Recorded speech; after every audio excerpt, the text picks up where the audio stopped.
రేపటి నుండి early morning లేచి చదువుకుందామని అలారం పెట్టుకుంటారు. కానీ అలారం మోగగానే ఒక్క 5 నిమిషాలు అంటూ ఆ అలారం ఆఫ్ చేసి పడుకుంటున్నారా? రాత్రి చదువుదామంటే నిద్ర ఆగడం లేదా? హ్మ్. ఒక కుక్కకి మనం రోజు ఒకే సమయానికి అన్నం పెడితే, మరుసటి రోజు ఆ సమయానికి అది తోకూపుకుంటూ మన దగ్గరకొచ్చేస్తుంది.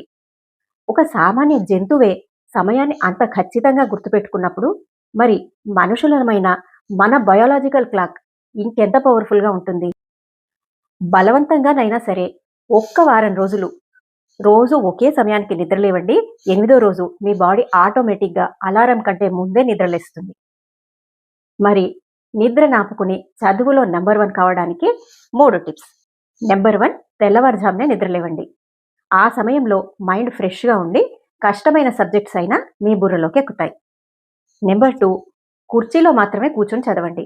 మెత్తటి పరుపులు, సోఫాలు కాకుండా మీ వెన్నుపూస స్ట్రెయిట్‌గా ఉండేలా ఏదైనా కుర్చీలోనే కూర్చొని చదవండి.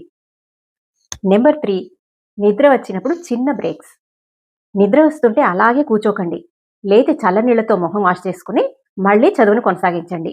లేదా రూమ్‌లో కాస్త అటు ఇటు నడవండి. తినగ తినగ వేము తీయనుండు అని వేమన గారన్నట్టు నిరంతర సాధనతో నిద్రను జయించిన వాడే విజేతవుతాడు.